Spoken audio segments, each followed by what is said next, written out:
Renungan Syabat, tanggal 6 September tahun 2025.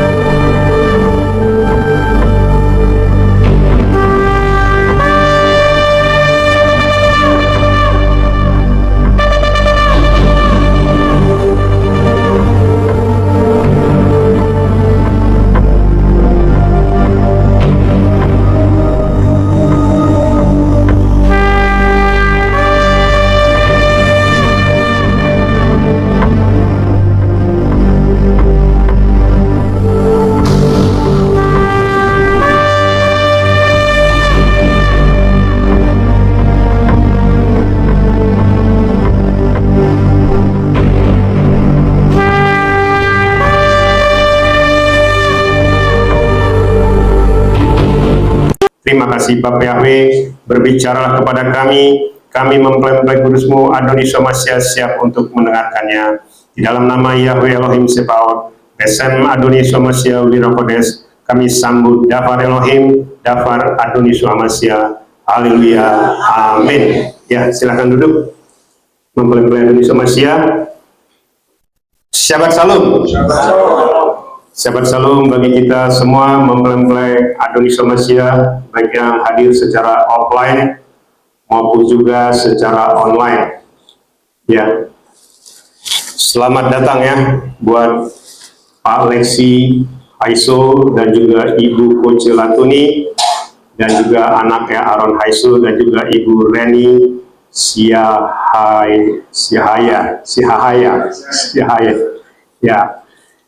Puji Bapak Yahweh ya. Jadi tidak ada yang kebetulan ya, Bapak Ibu mempelai Adoni Somasya, karena yang namanya orang pilihan itu letaknya itu di zaman akhir ya. Mempelainya itu ada di zaman akhir ya, bukan di awal-awal ya, bukan. Karena sebagaimana yang selalu saya sampaikan ya dalam Dafar Elohim, mempelainya itu sudah ditetapkan sejak sebelum permulaan dunia. Sejak sebelum penciptaan sudah ditetapkan ya. Israel itu belum. Israel baru dipilih ketika Bapak Yahweh berjanji kepada Abraham, Bapak Abraham, bahwasanya Bapak Yahweh akan memberkati keturunan Abraham. Disitulah baru Bani Israel dipilih. Tetapi kita itu sebelum diciptakan ya, dunia ini sebelum diciptakan kita sudah dipilih. Efesus 1 ayat 4 ya, itu jelas. Dan di Yesaya 46 ayat 9 sampai 11 ya, aku akan memanggil orang yang melakukan kehendakku, yang berasal dari negeri timur jauh, yang ada burung pemangsanya. Aku akan melakukan dan aku akan menetapkannya ya. Ini bicara Indonesia ya. Negeri timur jauh yang ada burung pemangsa, bicara burung Garuda ya. Jadi orang kudusnya itu sebenarnya dari Indonesia ya, bukan dari Israel, karena Israel tidak di rapture ya. Sekali lagi saya sampaikan, Israel tidak di rapture. Kenapa? Karena mereka masih terikat dengan kutub nenek moyang ya. Matius 27 ayat 25 jelas ya. Tua-tua Israel itu waktu Adoni Somasya disalib ya, mereka mengeluarkan kata-kata mengatakan, biarlah darah orang ini kami tanggung, kami dan anak-anak kami dan keturunan kami. Bayangkan itu ya. Makanya saya selalu mengatakan, kita hati-hati kalau mengucapkan kata-kata ya, jangan sampai kita membawa-bawa keturunan kita, karena itu kena ya. Jadi Israel itu kena sampai dengan detik ini, itu mereka terikat dengan kutub dosa, sumpah dari nenek moyang, karena menolak Adonai Yeshua HaMashiach ya. Ini yang tidak dipahami oleh dunia ya. Saya tidak bicara 1-2 orang, tidak dipahami oleh 8 miliar manusia di dunia. Makanya saya selalu mengatakan, yang di neraka itu ada miliaran orang, yang masuk ke Samai masuk surga hanya sedikit. Ya, setiap jam orang yang meninggal di dunia itu semua masuk ke neraka. Jutaan, ya, tidak bicara 1000 2000, tidak, ya, jutaan. Kenapa? Karena tadi seperti saya bilang, ada kutub dosa yang dibawa. Jadi dosa itu bukan hanya karena perbuatan kita, bukan. Ya, makanya ada firman di Yesaya 64, manusia itu, kesucian manusia itu bagaikan kain kotor di hadapanku. Tidak ada manusia yang suci, ya, kecuali Adonai Yeshua Hamasiah. Ya, jadi sekalipun menurut kita tidak melakukan dosa, tetapi kita diikat oleh kutub dosa oleh nenek moyang kita, termasuk Adam. Apa buktinya? Buktinya kematian. Ya, kematian itu adalah kutub dosa, ya. Makanya rapture nanti itu bicara kita diangkat hidup-hidup. Ya, tubuh kita ini diangkat hidup-hidup, ya. Tidak mengalami kematian. Itulah namanya rapture, ya.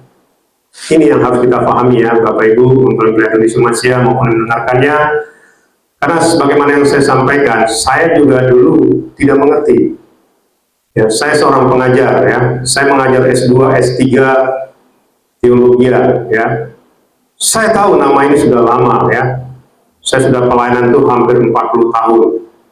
Saya mengerti, ya. Bahkan seperti saya sampaikan, saya 3 kali masuk ke surga. 1 kali saya masuk ke neraka, dan berkali-kali saya masuk ke alam kematian, alam roh. Dan saya pernah disiksa oleh penguasa alam roh. Dan saya menjerit-jerit. Tapi puji Bapak Yahweh, waktu itu Adonai Yeshua langsung datang, dan langsung penguasa alam roh itu yang menyiksa saya lari terbirit-birit. Ya, artinya apa?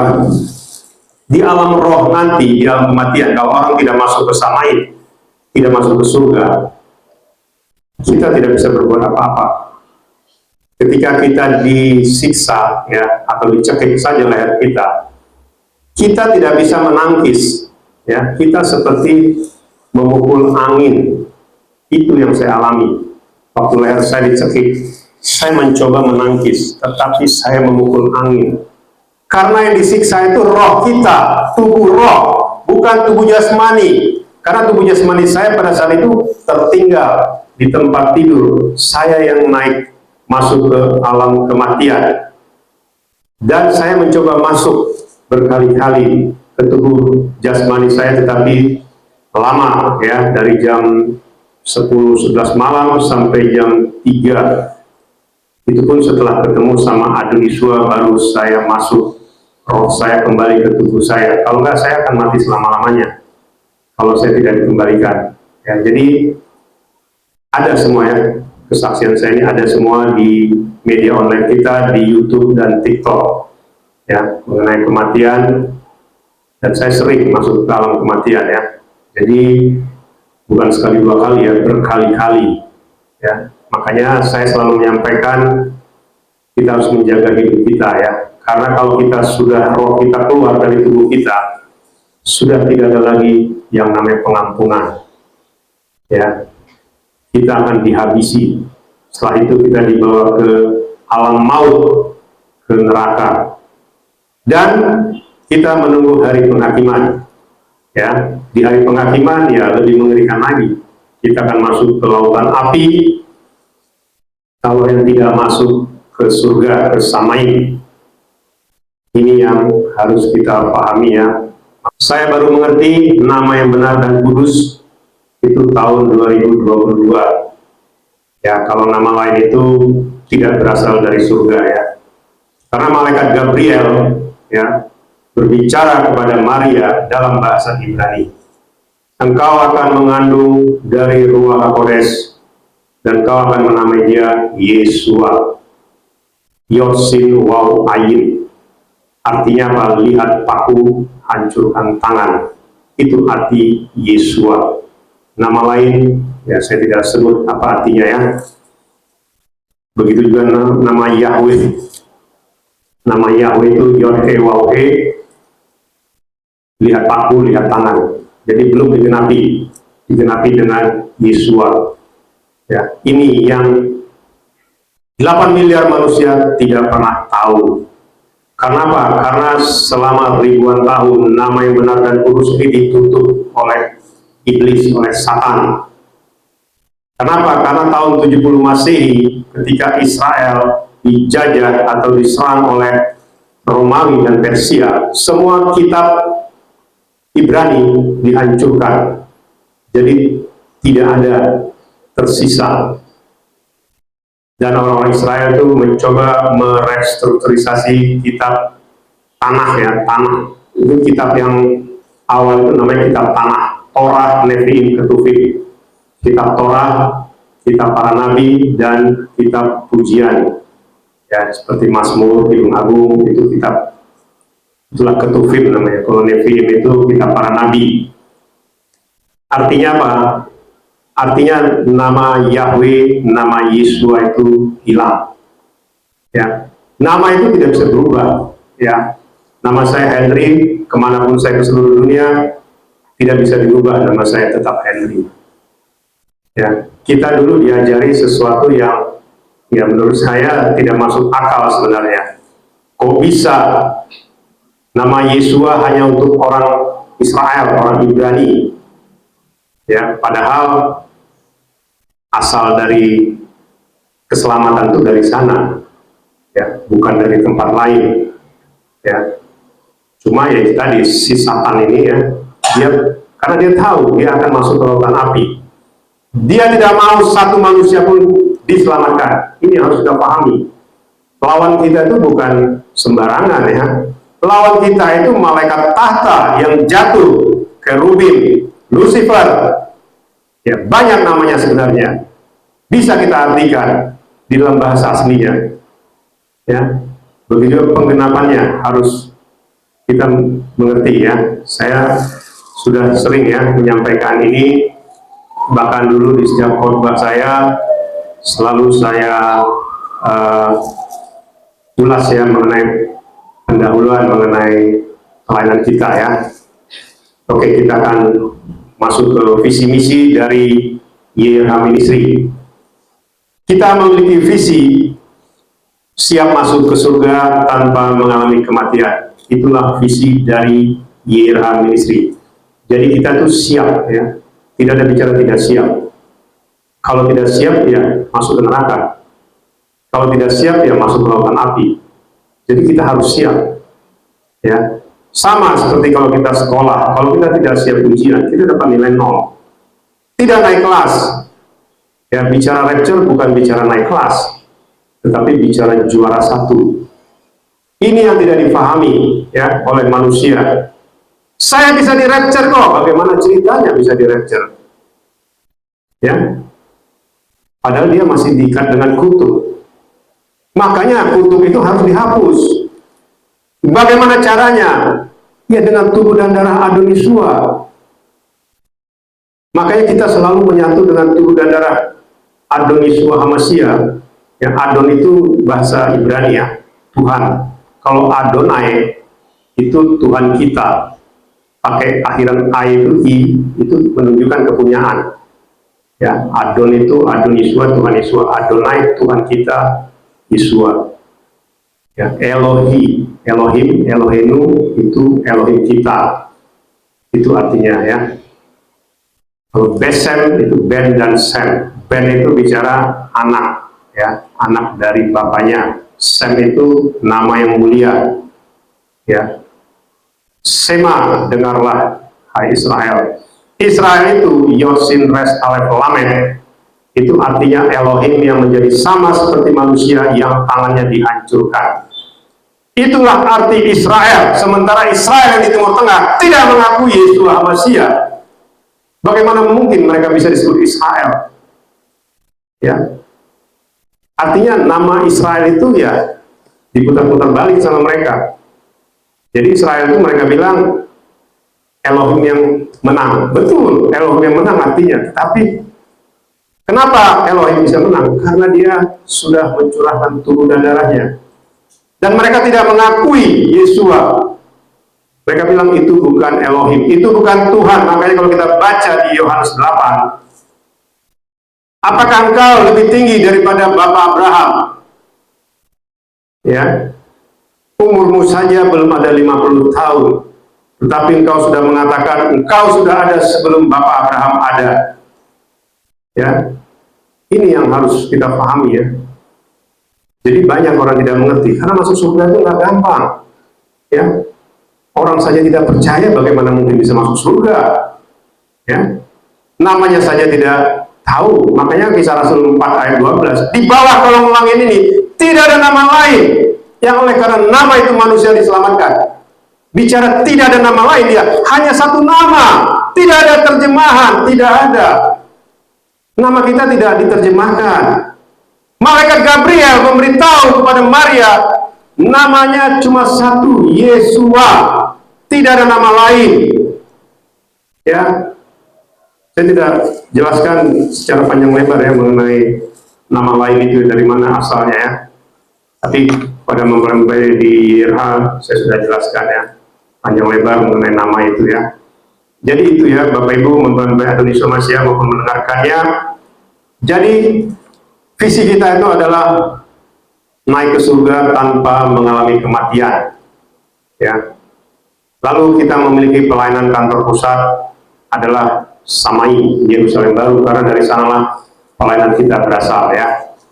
Karena itulah saya diperintahkan oleh Adoniswa supaya saya berteriak untuk membangunkan mempelai kudusnya untuk menyambut kedatangannya. Kedatangan Adoniswa itu sebentar lagi ya. Banyak orang tidak mengerti karena tidak disingkapkan. Seperti tahun ya. Saya sudah menjelaskan ya. Tahun kita sebenarnya adalah tahun 5995. Tahun Ibrani 5785 ya. Itu ditemukan oleh seorang Yahudi bernama Hose ben Halafta.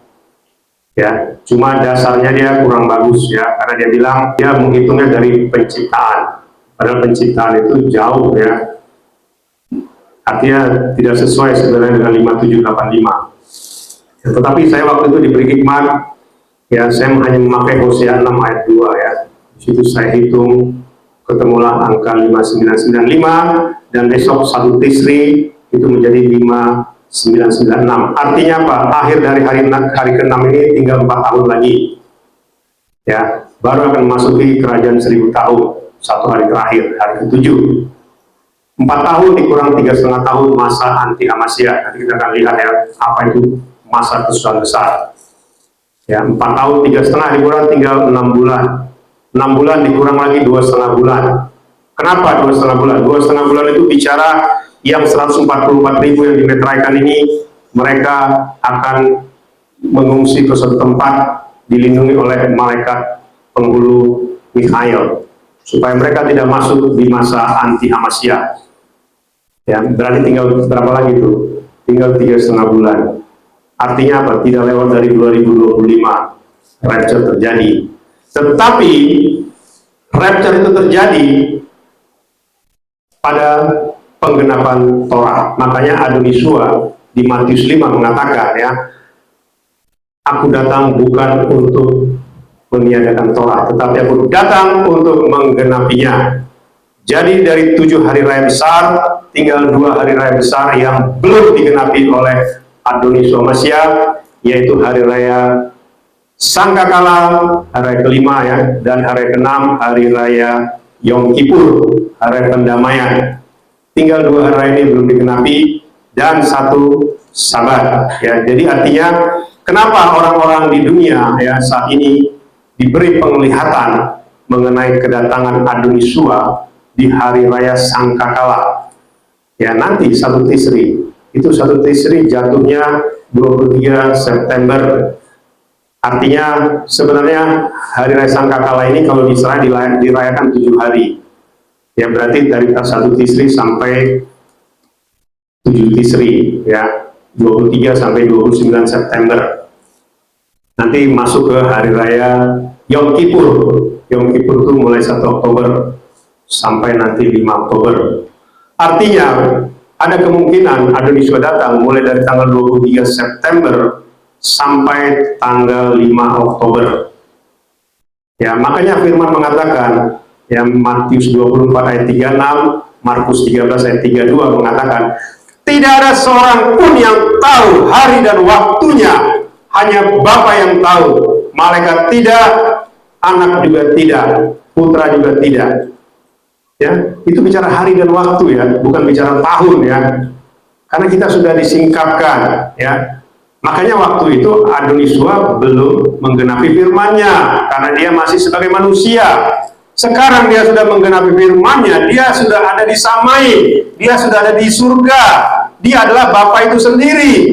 Aku dan Bapa adalah satu, ehad. Ya, tadi kita sebut ehad, dan ehad itu esa ya, kalau terjemahan Indonesianya. Jadi sekarang dia disamai, dia adalah Bapa itu sendiri. Artinya apa? Dia tahu dia kapan mau datang, dan dia pasti memberitahu ya. Karena apa? Kita baca di Amos 3 ayat 7. Sebab Tuhan Yahweh tidak akan melakukan apapun kecuali dia telah menyatakan rahasianya kepada hamba-hambanya para nabi. Ya, artinya apa? Semua kejadian di dunia ini itu dia beritahu. Seperti air bah, ya tidak ada tiba-tiba air bah datang, itu tidak ada. Dia beritahu. Bahkan berapa tahun sebelum air bah terjadi, dia beritahu supaya Nuh mempersiapkan bahtera. Ya, artinya apa? Artinya diberitahu supaya manusia ini diberi kesempatan untuk selamat. Ya, bahkan 7 hari lagi mau air bah itu turun, diberitahu, aku akan menurunkan air yang cukup besar 7 hari lagi. Itu diberitahu oleh Bapak Yahweh kepada Noah. Dan Noah juga memberitahu kepada yang lain. Tetapi mereka menganggap remeh ya, mengabaikan. Makanya dikatakan ya di Matius 24 ayat 37, kedatangan anak manusia itu seperti zaman Noah. Ya, seperti zaman Sodom dan Gomora, zaman Lot. Artinya sangat sedikit yang diselamatkan. Kita lihat aja zaman Noah itu berapa yang diselamatkan, cuma 8. Ya, Noah, istrinya, 3 anaknya, 3 mantunya. Ada berapa manusia di zaman Noah? 1,5 miliar. Ya, bayangkan itu 1,5 miliar binasa. Dan itulah masa manusia yang paling banyak mengalami kematian di zaman Noah, 1,5 miliar. Perang dunia pertama itu sekitar 100 jutaan. Perang dunia kedua 200 juta sampai 300 juta yang meninggal. Virus yang paling mematikan itu di abad ke-13, virus Black Death. Itu 100 juta manusia mati. Ya, karena dulu belum ada media online, jadi kita tidak tahu. Terus virus cacar juga hampir 100 juta manusia mati. Yang kemarin pandemi cuma 15 juta seluruh dunia. Ya, kecil ya. Nanti masa kesusahan besar 3 miliar yang mati. Ada nggak firman yang ada? Jadi banyak orang menganggap kesusahan besar itu, wah nggak apa-apa, nanti kan tidak bisa menjual membeli. Kita beli tanah di kebun, kita kembali ke kampung. Kita buat kebun atau tanaman palawija yang cepat tumbuh, bisa kita makan buahnya. Wah, kalau begitu enak dong, itu bukan kesusahan besar. Itu nggak ada apa-apanya dibandingkan Noah, nggak ada apa-apanya dibandingkan Perang Dunia Pertama, Perang Dunia Kedua. Kalau kayak begitu kejadian kesusahan besar, padahal dikatakan masa itu tidak pernah terjadi. Sejak manusia diciptakan sampai nanti, bahkan tidak akan pernah terjadi. Karena masa itu sangat mengerikan. Ada firman yang ada. Nanti kita baca. Ya, jadi orang meremehkan. Wah Pak, saya nanti mau beli pengawet makanan. Biar makan itu bisa 1 tahun, 2 tahun. Ya, bisa lihat nggak? Ukraina, ya, atau Gaza, atau Hiroshima, Nagasaki. Bisa nggak mereka menanam? Tidak bisa. Nanti lebih parah dari situ ya. Kemarin saya sudah sampaikan, perang dunia ketiga itu perang nuklir. Ya, Hiroshima Nagasaki itu nuklirnya berkekuatan rendah ya. Itu saja bisa mematikan 1 juta manusia. Sementara sekarang nuklir yang paling besar itu kekuatannya hampir 10.000 kali kekuatan Hiroshima Nagasaki. Itu baru satu nuklir ya. Sekarang dunia memiliki hampir 100.000 nuklir. Bayangkan kalau dipencet tombol dari Amerika, Rusia, dari mana-mana, dunia ini hancur. Hanya hitungan, ya tidak sampai 3,5 tahun hancur. Karena memang itu yang diberi penglihatan. Setelah rapture terjadi, dunia ini akan hancur. Ya, hancur bukan karena hancur secara total, tidak. Karena radiasinya. Ya, makanya kesusahan itu nggak main-main. Radiasi tahu ya, itu kulit kita melepuh. Kemarin saya lihat di Google ya, efek dari Hiroshima Nagasaki itu melepuh kulitnya, kelihatan tengkoraknya sini. Itulah nanti akan terjadi ya, dan hancurnya nanti semua hancur ya, seperti kita lihat sekarang Gaza kan hancur, ini nanti juga begitu, seluruh dunia akan hancur seperti itu. Nanti anti Hamasnya akan membuat yang namanya suatu pool ya, pool makanan. Disitulah nanti mereka akan mengaktifkan itulah yang namanya tanda ya, sehingga nanti yang ada tanda itu bisa membeli, yang bisa menjual, yang tidak ada tanda tidak boleh. Kelaparan lah, karena cuma satu-satunya nanti pool makanan itu ya mereka yang buat. Bukan seperti sekarang mah enak, nggak usah membeli menjual juga, kita bisa beli makanan dari warung mana ada minta tanda, nggak ada. Kayak zaman dulu kemarin, kita nggak pernah belanja ke supermarket, nggak pernah. Kita beli di warung saja makan, udah hidup. Kalau nanti susah, makanya sampai 3 miliar manusia mati. Bisa dibayangkan nggak? Kalau 3 miliar dibagi 300, ya, paham ya? Kurang lebih 300 negara kerajaan di dunia ini. Itu kurang lebih 10 juta. Berarti satu negara itu 10 juta yang mati. Kemarin pandemi, Indonesia yang mati berapa? Cuma 100.000 orang. Dan itu pun susah sekali mencari kuburannya. Maksudnya membuat kuburannya. Itu baru 100.000. Bagaimana kalau 10 juta yang mati? Itu perkiraan ya. Bisa lebih dari itu. Bisa 100 juta yang mati. Karena apa? Karena kena nuklir. Ya, bukan langsung impact-nya ya. Impact radiasi itu. Makanya ada firman, ada. Cuma di sana tidak dikatakan dalam kitab suci, nanti kita baca ya. Di dalam kitab suci tidak dikatakan itu radiasi kimia, tidak ya, tapi dikatakan di situ adalah belerang, asap belerang ya. Itu sebenarnya kimia ya. Asap belerang itu ya sulfur ya, kalau dalam bahasa kimia itu sulfur. Dan kalau manusia menghirup sulfur itu mati. Bukan cuma mati ya, tapi nanti kematian itu akan susah, tapi dia akan digerogoti tubuhnya dengan sulfur tadi. Itu saya bilang tadi, kulitnya hancur-hancur. Itulah nanti kesusahan besar. Jadi kalau orang tidak di rapture akan mengalami itu, bukan mengalami yang enak-enak tadi, tidak. Kalau yang enak-enak tadi mah, ya lebih bagus saya di dunia, nggak usah di rapture saya. Orang pasti akan ngomong begitu. Alah, rapture, udahlah nggak apa-apa, kalian aja di sana, ya nggak apa-apa. Nanti engkau akan rasakan bagaimana ngerinya di kesusahan besar. Itulah nanti anti Hamas yang berkuasa.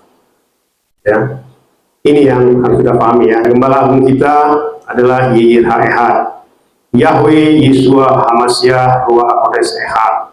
Bapak kita namanya Yahweh, ya bukan no-name ya. Makanya dikuduskanlah namamu. Ya, berarti dia punya nama dong. Selama ini kita tidak pernah tahu nama Bapak kita siapa. Tapi nama Bapak kita adalah Bapak Yahweh, Yod-He-Waw-He. Ya, dan digenapi oleh Yeshua Hamasyah. Itu Gembala Agung Sidoni Pusat. Jadi semuanya kita berasal dari YYH ya. Jadi kalau ada apa-apa kita langsung konfirmasi ke YYH. Itu enaknya ya kalau kantor pusat langsung dari surga ya. Makanya saya pernah bilang kemarin kan, dulu tahun lalu saja ya mengenai penggenapan saya belum mengerti ya di penyembahan Bapak Yahweh. Meskipun kami sudah mengetahui tahun 2022, tetapi pelayanan kami di 2024 masih sama dengan yang lain ya, penyembah Bapak yang lain. Gak tahu penggenapan. Makanya di bulan Maret kemarin saya ditegur ya oleh Adonisua, engkau harus mengucapkan setiap penggenapan yang aku sudah lakukan. Yang saya sampaikan, Adonisua itu lahir di hari raya Pondok Daun, ya, 15 Tisri atau Sukkot. Itu nanti kita rayakan tanggal 6 Oktober atau 7 Oktober. Dia mati di hari raya Paskah, Pesah 14 Nisan. Dia bangkit 17 Nisan di hari raya Buah Sulung. Dia naik ke Samai pada tanggal 27 Iyar. Roh Kudus turun setelah 50 hari kebangkitannya di tanggal 8 Siwan. Ya. Itu semua tanggalnya tetap, tetapi penyembah Bapa Yahweh tidak pernah mengucapkannya, bahkan tidak pernah melakukan ibadah apa yang sudah digenapi, hanya mengandalkan, mengutamakan 7 hari raya besar saja. Tidak ada Adonisua Hamasianya. Apakah itu diselamatkan? Ya silahkan. Ini sendiri saja. Ya, makanya saya bilang yang masuk ke Samai itu masuk ke surga itu sangat sedikit. Ya, waktu saya masuk ke neraka itu saya lihat miliaran orang ada di sana. Tapi ketika saya di surga, saya melihat beberapa orang yang lalu lalang. Ya, tidak ada kerumunan orang seperti kemarin ya. Gak ada seperti itu di surga. Ya, hanya sangat sedikit. Hanya orang-orang pilihan. Ya, makanya saya bilang tadi, tidak ada juara 1 sampai 1000 orang, tidak ada. Juara 1 ya 1 orang, juara 2 1 orang. Kalaupun kesebelasan, ya juara 1 kesebelasan ya 11 orang. Taruhlah sama pemain cadangan dan sebagainya, paling 30 orang. Tapi itu satu kesatuan, kesebelasan, tim. Ya tidak ada yang namanya juara 1 itu sampai 1000 orang, tidak ada. Ya, itu ya Bapak Ibu ya, supaya kita memahami itulah ya visi kita. Jadi kita punya misi adalah ready to rapture, siap untuk di rapture, siap untuk masuk ke surga tanpa mengalami kematian. Itulah visi dan misi pelayanan kita YH Ministry. Kita akan masuk ke Daftar Elohim, firman Adonisua Masya, judulnya seperti apakah kesusahan besar yang akan terjadi setelah rapture. Ya, Bapak-Bapak Adonisua Masya, kita bangkit berdiri. Kita baca Daftar Elohim dari kitab Matius 24 ayat 21. Kita baca sama-sama. Sebab pada waktu itu akan terjadi kesukaran besar, seperti yang belum pernah terjadi sejak awal dunia sampai sekarang. Bahkan sekali-kali tidak akan pernah terjadi. Kita baca lagi Markus 13 ayat 19 sampai 20. Sebab hari-hari itu akan menjadi kesukaran yang seperti itu belum pernah terjadi sedemikian sejak awal penciptaan yang telah Elohim ciptakan sampai sekarang, bahkan sama sekali tidak pernah terjadi. Dan jika Yahweh tidak mempersingkat hari-hari itu, tidak ada satupun makhluk akan diselamatkan. Tetapi demi mereka yang terpilih, yaitu yang telah Dia pilih, Dia mempersingkat hari-hari itu. Wahyu 9 ayat 17-18. Dan demikianlah aku melihat dalam penglihatan kuda-kuda dan mereka yang menunggang di atasnya, yang mengenakan tutup dada merah api dan merah kehitam-hitaman dan kuning belerang, dan kepala kuda-kuda itu seperti kepala singa, dan dari mulutnya keluar api dan asap dan belerang. Oleh ketiga hal ini, sepertiga manusia terbunuh oleh api dan oleh asap dan oleh belerang yang keluar dari mulut mereka. Wahyu 16 ayat 18-19. Dan terjadilah gemuruh dan guntur dan kilat, juga terjadi gempa bumi yang dahsyat, sebagaimana yang belum pernah terjadi sejak terjadinya manusia di muka bumi, suatu gempa yang sangat hebat dan dahsyat. Dan terjadilah kota yang besar itu menjadi 3 bagian, dan kota-kota bangsa-bangsa runtuh, dan Babylon yang besar itu diingat di hadapan Elohim untuk memberikan kepadanya cawan anggur kemarahan murkanya. Haleluya, amin. Firman tadi itu saling berhubungan ya. Makanya kalau kita mendengar ada yang namanya metrai, 7 metrai, 7 cawan, 7 sangkakala dulu ya, habis meterai 7 sangkakala dan 7 cawan murka. Inilah masa kesusahan ya. Mulai dari meterai kelima sampai ke cawan terakhir. Itulah kesusahan. Jadi kesusahan pikirkan ya oleh manusia-manusia sekarang ini seolah-olah kesusahan seperti kemarin. Saya tidak bisa belanja karena tidak ada tanda. Padahal nggak usah belanja juga, kita bisa beli di warung.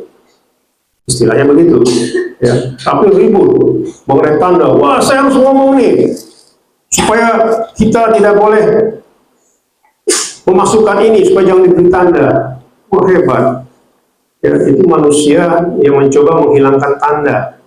Ya, mencoba menghilangkan Wahyu 13. Kita bisa uji semuanya apakah dari Roh Kudus atau tidak ya. Penglihatan sekarang mengenai rapture itu seluruh dunia, makanya itu tergenapi Yoel 2 ayat 28 sampai 29. Ya, pada masa itu anak-anakmu, teruna-terunamu, orang-orang tuamu, orang-orang mudamu, hamba-hambamu, budak-budakmu akan mendapat mimpi-mimpi dan penglihatan. Mereka akan dibukakan ya. Jadi kemarin ada saya dengar di media online dikatakan, wah sekarang trending orang mimpi rapture, ya ada istilah trending ya. Bukan, itu penggenapan nubuatan dari Yoel ya, Nabi Yoel.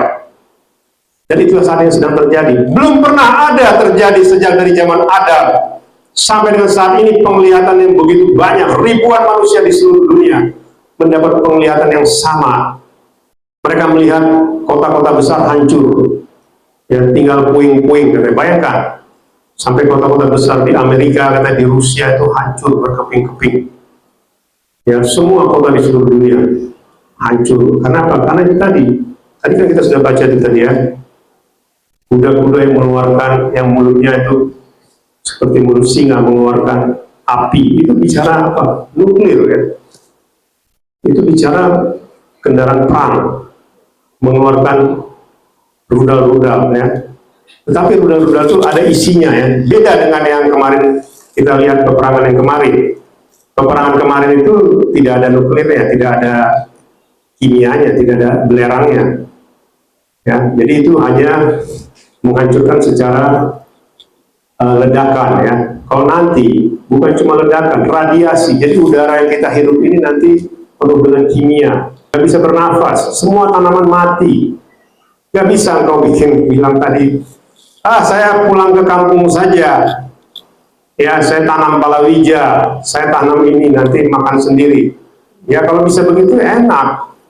Tapi tadi firman kita sudah baca kan, masa itu sangat mengerikan, belum pernah terjadi sejak awal dunia sampai sekarang, bahkan tidak akan pernah terjadi lagi. Ngeri loh, kesusahan ini bukan main-main. Ya, wah itu Bapak itu ngarang-ngarang, nggak ada saya ngarang-ngarang, buat apa saya ngarang-ngarang?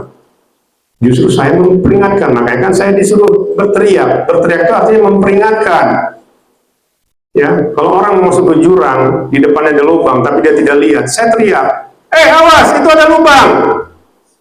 Kalau dia dengar, ya dia tidak masuk lubang. Tetapi kalau dia tidak dengar, dia masuk lubang. Apalagi kalau lubangnya dalam, ya pasti mati. Dan itu artinya teriak ya, memperingatkan. Banyak orang menganggap dirinya, saya pasti di rapture. Makanya saya bilang, rapture itu bukan cuma bicara masalah dosa pribadi, ya. Tetapi kita kan tidak pernah tahu nenek moyang kita itu pernah bersumpah apa di zaman lalu. Ya, pernah dengar ya, ketika ada seseorang marah, ya, saya tidak akan mengampuni kamu, saya dan keturunan saya. Kalau marah kan sudah begitu, ya, terutama ibu-ibu itu. Saya tidak akan mengampuni kamu, sampai keturunan saya terakhir, saya tidak akan mengampuni kamu. Hati-hati ya, jangan berbicara seperti itu. Itu langsung keturunan kita yang belum lahir, itu menanggung dosa dari orang tua kita, atau dari kakek kita. Ngeri loh. Itu kutub dosa, itu menghambat untuk bisa di rapture. Kalau tidak diampuni, kalau tidak dikuduskan dengan tubuh dan darah Adon Yeshua HaMashiach. Makanya perlu kita setiap hari menyatu dengan tubuh dan darah Adon Yeshua. Makanya Adon Yeshua mengatakan, akulah roti kehidupan. Ya, nenek moyangmu makan mana di padang gurun dan mereka telah mati. Bicara mana di padang gurun, makan tiap hari. Tidak ada orang Israel makan di padang gurun 1 kali 1 tahun, 1 kali 1 bulan, tidak ada. 1 kali 1 minggu pun tidak ada. bisa mati mereka. Apalagi di padang gurun, hanya mana yang diandalkan pada saat itu yang diberi oleh Bapa Yahweh dari Samai. Ya, pasti mati orang Israel. Maka tiap hari mereka makan. Pagi turun roti mana dari Samai, dari surga, mereka tampung, mereka makan dari pagi, siang, malam. Baru harus habis itu hari itu. Karena kalau ditinggalkan itu langsung busuk. Besok pagi turun lagi, kecuali hari Sabat ya, Sabat tidak turun mana. Mereka harus ekstra di hari Jumatnya menampung mana itu untuk 2 hari. Ya, ini orang tidak mengerti. Karena menyatu dengan tubuh dan darah Adonisua bukan saja sekedar meluruskan kita dari dosa yang kita perbuat, tetapi memutuskan kutuk dosa dari nenek moyang kita. Ini yang tidak disadari. Kutuk itu mengikat. Maka saya bilang tadi, banyak orang, banyak kepercayaan mengatakan, wah, masa sih Pak? Masa kakek saya, kakek buyut saya, keturunan 10 keturunan di atas saya yang berbuat dosa, kok saya kena? Lah itu Adam gimana? Kalau Adam itu tidak menurunkan kutuk dosa, ya kita sudah hidup di Samai, kita hidup di Firdaus, tidak mengalami kematian. Makanya Bapak yang bilang, ketika kau makan buah pohon pengetahuan yang baik dan jahat yang ada di tengah-tengah taman ini, ketika kau makan kau akan mati. Itu bicara kematian. Karena zaman dulu Adam itu di Firdaus, di Samai, tidak mengalami kematian ya. Ini yang tidak dipahami oleh orang-orang, menganggap remeh mengenai tubuh dan darah Adonisua. Kan sudah digenapi Pak, 2000 tahun lalu dia mati di kayu salib. Betul. Tapi dia berfirman di Yohanes 6 ayat 41 sampai 58. Akulah roti kehidupan. Barang siapa makan roti ini, dia tidak akan mati selama-lamanya. Itu bicara rapture. Orang hidup, kita lahir, terus kita naik ke surga. Itu tidak mati selama-lamanya. Dia tidak pernah mengalami kematian. Dia hidup selama-lamanya. Kematian itu ada 2. Kematian pertama, kematian fisik. Dan kematian kedua, kematian kekal. Nah, kalau sudah rapture, ya, diangkat hidup-hidup, kita kematian kedua itu tidak berkuasa atas kita. Dan kita tidak masuk di hari penghakiman. Ini banyak orang tidak mengerti. Ya. Makanya saya bilang, penyingkapan ya, melalui etimologi bahasa itu cuma 10%. Tetapi penyingkapan langsung dari pencipta kita, itulah yang namanya 90% atau 100%. Ya, saya baca dulu ya rangkumannya. Di sini dikatakan Dabar Elohim tadi ya, kesukaran besar yang akan terjadi belum pernah terjadi sejak awal dunia atau awal penciptaan sampai sekarang dan tidak akan pernah terjadi lagi. Ini tadi ya, ini lebih hebat daripada yang namanya air bah ya, lebih hebat daripada yang namanya Perang Dunia Pertama ke Perang Dunia Kedua. Lebih hebat dari yang namanya pandemi apapun di seluruh dunia. Termasuk juga kalau kita pernah mendengar masa Holocaust ya. Holocaust itu orang Yahudi dibantai sama Nazi Jerman. Itu jutaan orang Yahudi dibantai, itu tidak ada apa-apanya ya. Dibanding nanti ya, masa kerusuhan besar, itu berarti apa? Kita bisa mikir ya, bagaimana ngerinya masa kerusuhan besar itu. Itu sebelum kerajaan 1000 tahun ya. Jadi artinya mulai dari anti Hamasiyah sampai cawan murka yang ke-7, itulah kesusahan besar. Dan di situ yang namanya kematian itu susah.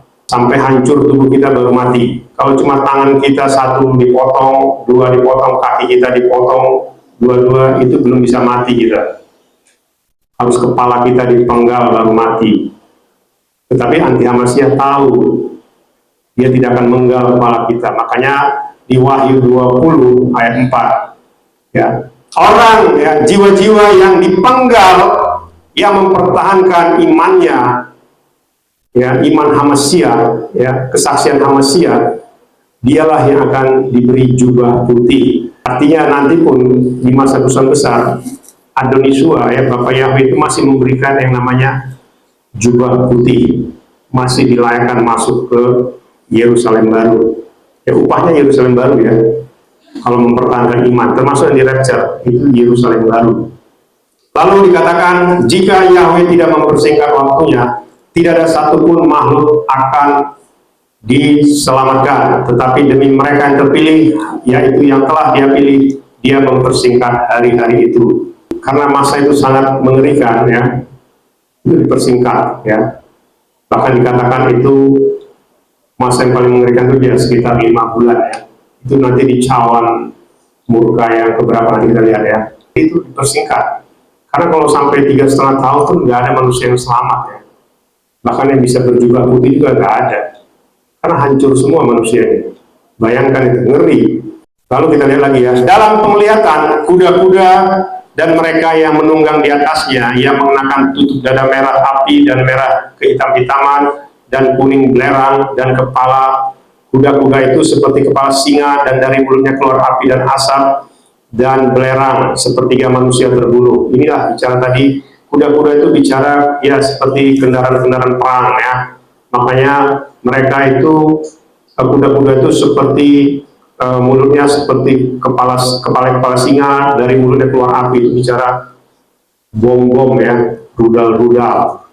Jadi kuda-kuda itu bisa pesawat, bisa tank, bisa apa ya, seperti itulah yang diperlihatkan ya kepada Rasul Yohanes ya di Wahyu ya. Ini peperangan ya, ini bicara peperangan ya. Makanya dikatakan asap dan belerang ya. Dulu kan tidak ada istilah kimia kan. Belerang itu ya unsur kimia, itu unsur yang kompleks dalam suatu kimia ya, belerang ya. Lalu juga dikatakan ya tadi sepertiga manusia terbunuh ya, ini kurang lebih 3 miliar ya. Gemuruh, guntur dan kilat, juga terjadi gempa bumi yang dahsyat. Dan ini juga belum pernah terjadi sejak terjadinya manusia di muka bumi atau terciptanya manusia ya, belum pernah terjadi gempa yang sangat dahsyat ya, suatu gempa yang sangat hebat dan dahsyat. Maka dikatakan, maka terjadilah kota yang besar itu menjadi 3 bagian. Dan juga disebutkan kota-kota bangsa-bangsa runtuh. Ya, artinya semua kota ya.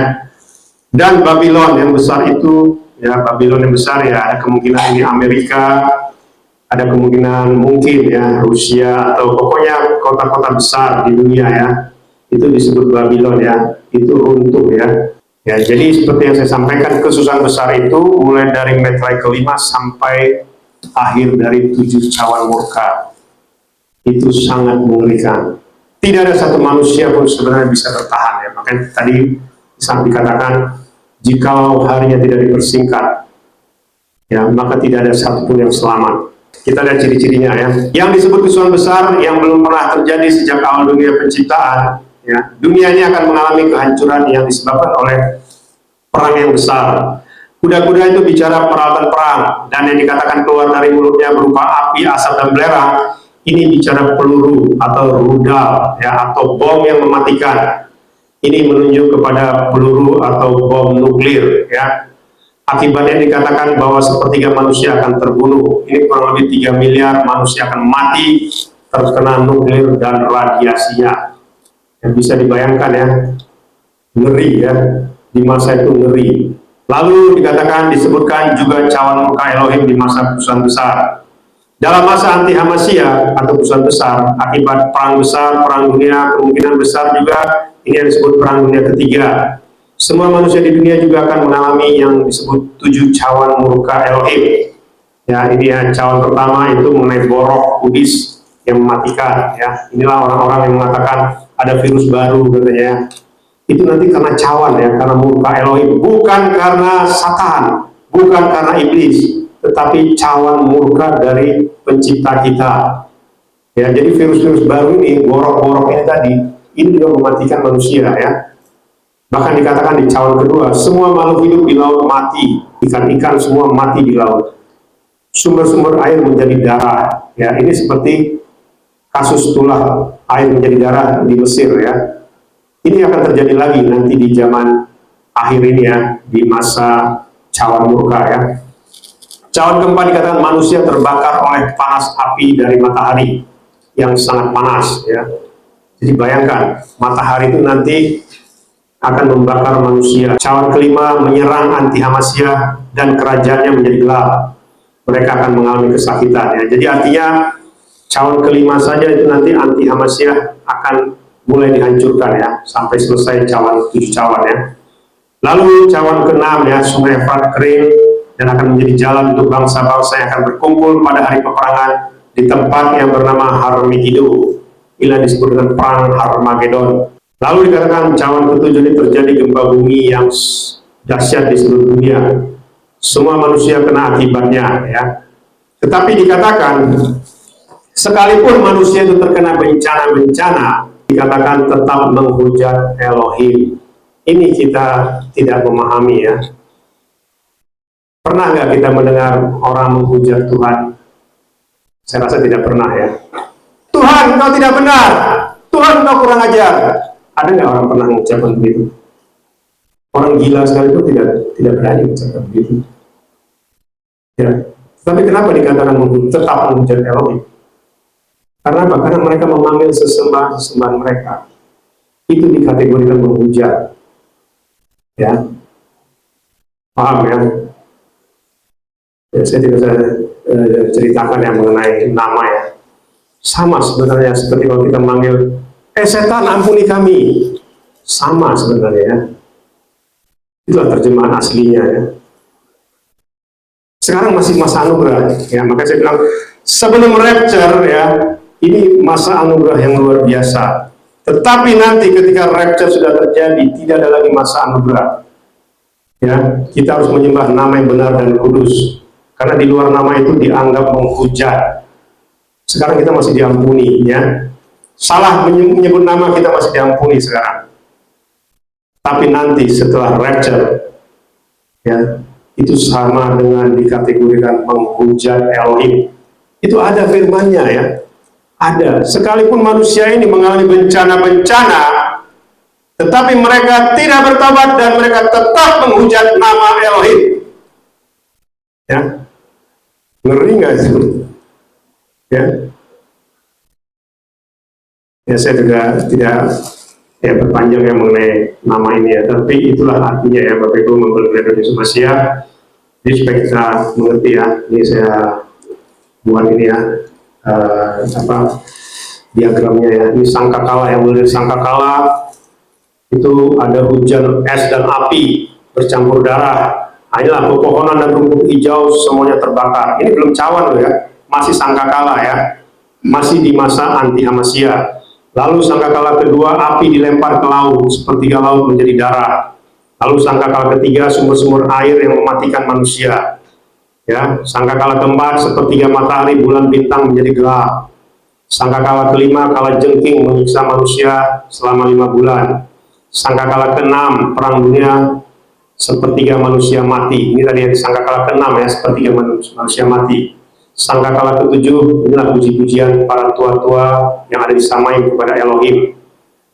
Ini masa-masa kesusahan tadi, ya, cawan, ya, ini cawan pertama itu borok, kudis, mematikan.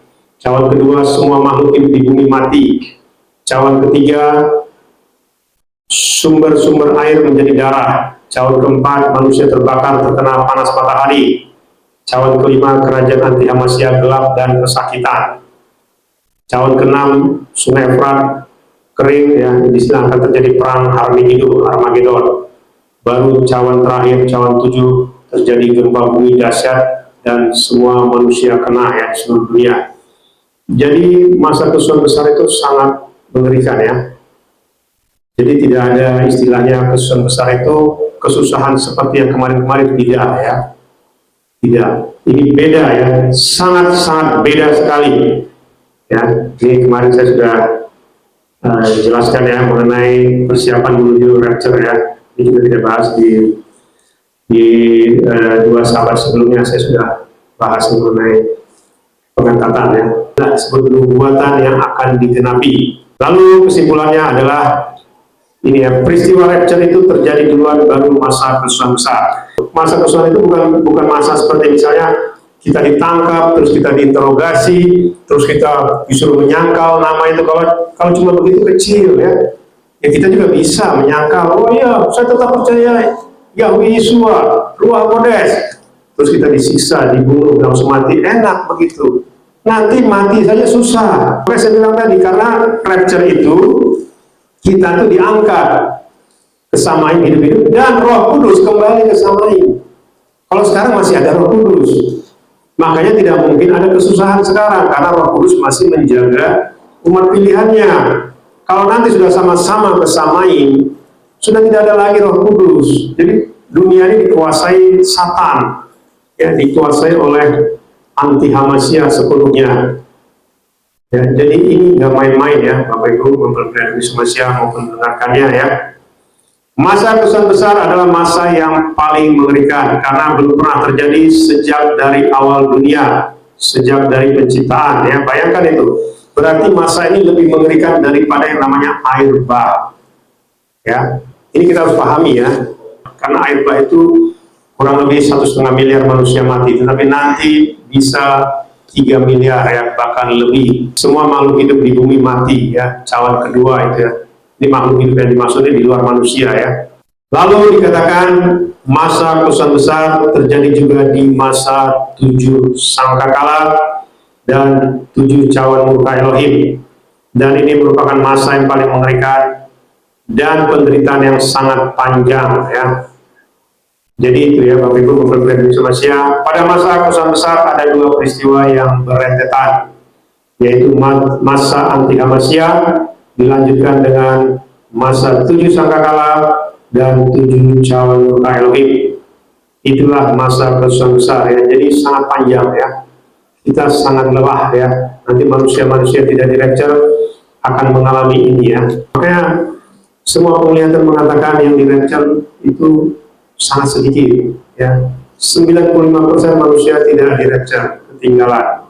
Sekalipun mereka percaya ya, meskipun namanya salah itu masih diampuni.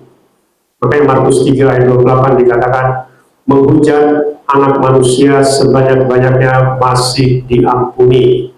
Ayat 29, tetapi menghujat Roh Kudus tidak akan mendapat pengampunan.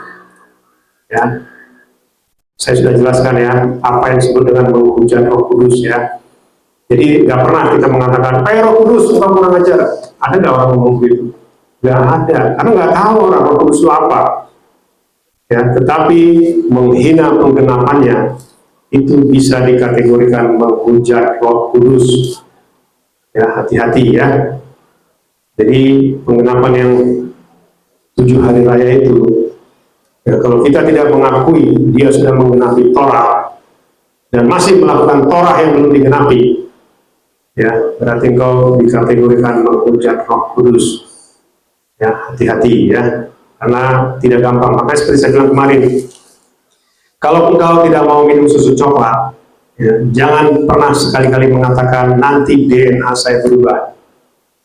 Ya, kalau engkau sudah mengatakan DNA saya berubah, berarti engkau menghina Bapa Yahweh. Itu sama dengan menghujat Roh Kudus. Karena kita diciptakan sempurna, seperti ini sempurna. Kalau DNA kita berubah, ya, mata kita bisa 5, telinga kita bisa 10, ya, kelamin kita bisa 3, ya, itu namanya DNA berubah. Pernah nggak lihat di klinik rumah sakit, Pak, saya mau tes RNA, saya mau tes mRNA? Tidak ada. Selalu bilang tes DNA. Karena apa? Karena memang tidak pernah berubah DNA kita. Tetapi pengajaran-pengajaran di luar mengatakan, kalau kau minum susu coklat, maka DNA-mu berubah. Padahal kemarin 6 miliar manusia minum susu coklat di masa kemarin ya, masa pandemi kemarin. Berubahkah DNA-nya? Tidak ada yang berubah. Tapi itulah yang namanya propaganda dari Satan, ya, dari anti Hamasya. Mereka membuat propaganda seolah-olah minum susu coklat DNA berubah. Itu hati-hati ya, ngeri ya. Tidak gampang ya. Kalau kita sudah mengucapkan begitu ya, itu sama dengan menghujat ya. Jadi Bapak Yahweh itu selalu tidak menciptakan kita dengan sempurna ya.